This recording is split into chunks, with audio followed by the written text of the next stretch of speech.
Hi hello welcome back to my channel KPR creations. So ఈ వీడియోలో మనం ఉప్మా అయితే ఎలా ప్రిపేర్ చేయాలో చూద్దాము. సో దీన్ని మనం బొంబాయి రవ్వ సన్న రవ్వ అనొచ్చు. సో దీనికి కావాల్సిన ఇంగ్రీడియంట్స్ అయితే చూద్దాము. సో సన్న రవ్వ, అలాగే కట్ చేసుకున్న ఉల్లిపాయ ముక్కలు, పచ్చిమిర్చి ముక్కలు, కరివేపాకు, క్యారెట్ ముక్కలు, టమాటో, కొత్తిమీర అండ్ పల్లీలు, కాజు, అలాగే పెసరపప్పు, మినప్పప్పు, సాల్ట్, జీలకర్ర, ఆవాలు. సో ఇవన్నీ ఇంగ్రీడియంట్స్ అయితే. సో చాలా మందికి ఉప్మా అంటే ఎందుకో కానీ ఇష్టం ఉండదు. బట్ మీరు ఇలా ఒక్కసారి ట్రై చేసి చూడండి.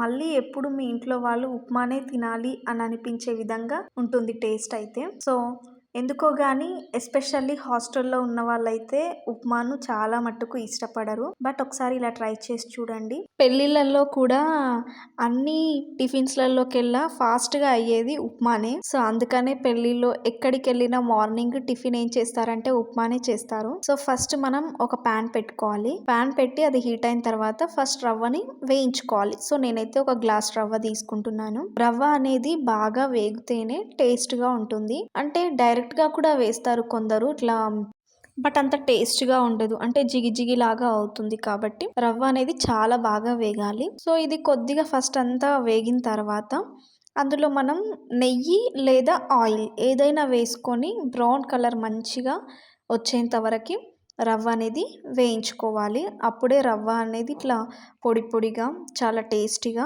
అవుతుంది ఉప్మా. సో ఫస్ట్ నేను కొద్దిగా ఆయిల్ వేసుకున్నాను. ఇక్కడైతే ఆయిల్ వేసి రవ్వని బాగా వేయించుకున్నాను. సో మీకు కూడా ఉప్మా అంటే ఇష్టమైన వాళ్ళు ఫస్ట్ ఒక లైక్ చేసి ఛానల్ని సబ్స్క్రైబ్ చేసుకోండి. సో ఇలా రవ్వ అనేది బాగా హీట్ అయిన తర్వాత మనం ఒక ప్లేట్లోకి తీసేసుకొని పక్కన పెట్టేసుకోవాలి. ఆ తర్వాత మనం అదే ప్యాన్ పెట్టి దానిలో కొద్దిగా ఆయిల్ వేసేసుకోవాలి. ఆయిల్ కూడా బాగా హీట్ అయిన తర్వాత జీలకర్ర, ఆవాలు కొద్దిగా చిటపటలాడిన తర్వాత అవి కొంచెం బాగా వేగాలి. అప్పుడే జీలకర్ర, ఆవాలు ఉంటే ఇంకా టేస్ట్ బాగుంటుంది. సో ఇవి కొంచెం బాగా వేగిన తర్వాత అందులోనే మనం మినప్పప్పు అలాగే శనగపప్పు వేసుకోవాలి. వాటిని కొంచెం వేపుకోవాలి. అండ్ పెసరపప్పు కూడా అందులోనే వేసేసుకొని కొన్ని పల్లీలు. సో ఇవన్నీ కూడా కొంచెం వేగాలి. ఇవన్నీ కొద్దిగా బాగా వేగిన తర్వాత మనం కట్ చేసుకున్న ఉల్లిపాయ ముక్కల్ని అలాగే పచ్చిమిర్చి ముక్కల్ని వేసుకోవాలి. అవి రెండు కొంచెం బాగా వేగనివ్వాలి.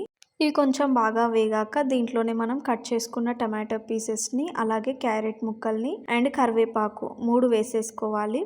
వీటన్నింటినీ కొంచెం బాగా వేగనివ్వాలి. సో వీటిలో కొద్దిగా సాల్ట్ వేస్తే ఇవి తొందరగా బాయిల్ అవుతాయండి. ఉల్లిపాయ కానీ టమాటో, క్యారెట్ ఏదైనా. సో అందుకని నేను ఇందులో కొంచెం సాల్ట్ వేసుకుంటున్నాను. ఫస్టే మొత్తం వేయకుండా కొద్దిగా ఉడకడానికి సాల్ట్ వేసేసుకున్నాను. సో ఇవాళ అంతా ఆల్మోస్ట్ కుక్ అయిపోయాయండి. ఇలా కుక్ అయిపోయిన తర్వాత నేనైతే ఒక గ్లాస్ రవ్వ తీసుకున్నా కదా. సో ఈ ఒక గ్లాస్ రవ్వకి 3 గ్లాసుల వాటర్ వేసుకోవాలి. సో మనకి ఇంకా కొంచెం ఎక్కువగా పల్చగా కావాలి అనుకున్న వాళ్ళు 4 గ్లాసులు కూడా వేసుకోవచ్చు. సో వాటర్ వేసుకునే ముందు కొద్దిగా జీడిపప్పు వేసేసుకొని, సో నేనైతే ఒక గ్లాస్ రవ్వకి 3 గ్లాసుల వాటర్ వేసుకున్నాను. సో ఈ లాస్ట్ లో కొంచెం కొత్తిమీర వేసేసుకోవాలి. కొత్తిమీర వేసేసి ఫస్ట్ కొంచెం సాల్ట్ వేసాం కదా. సో ఇంకా కొద్దిగా టేస్ట్ కి సరిపడా సాల్ట్ చూసేసుకొని వేసుకోవాలి. వేసేసుకున్న తర్వాత మనం మూత పెట్టేసుకొని నీరు అనేది బాగా మరిగేంత వరకు మూత పెట్టేసుకోవాలి. అలాగే ఉంచేదానికన్నా కూడా మూత పెడితే తొందరగా నీరు మరిగిపోతాయి. సో చూడండి, ఇలా నీరంతా ఈ రకంగా మరిగిన తర్వాత మనం రవ్వని వేసేసుకోవాలి. రవ్వ అనేది కొంచెం కొంచెం వేస్తూ కలుపుకోవాలి.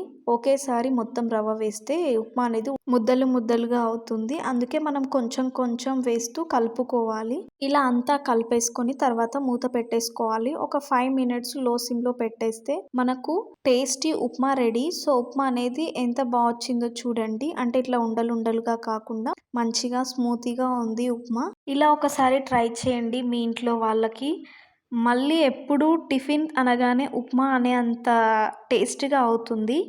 సో ఉప్మాను చాలామంది చాలా రకాలుగా చేస్తుంటారు. బట్ ఒకసారి ఇలా కూడా ట్రై చేసి చూడండి.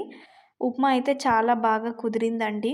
సో మనం అలా తింటుంటే పప్పులు, క్యారెట్, టమాటో అన్నీ అలా తగులుతూ ఉంటే లైక్ ఒక కిచిడి తిన్నంత ఫీలింగ్ ఉంటుంది ఇలా ఉప్మా చేసుకొని తింటే. సో మీకు కూడా ఈ రెసిపీ నచ్చింది అనుకుంటున్నాను. ఒకసారి ట్రై చేసి మీ ఇంట్లో వాళ్ళకి పెట్టండి. సో అంతే అండి. ఈ వీడియో కనుక నచ్చినట్టయితే లైక్ చేసి ఛానల్ని సబ్స్క్రైబ్ చేసుకోండి. అండ్ పక్కనున్న బెల్ గంటని నొక్కండి. మీకు నోటిఫికేషన్స్ వెంటనే వస్తాయి.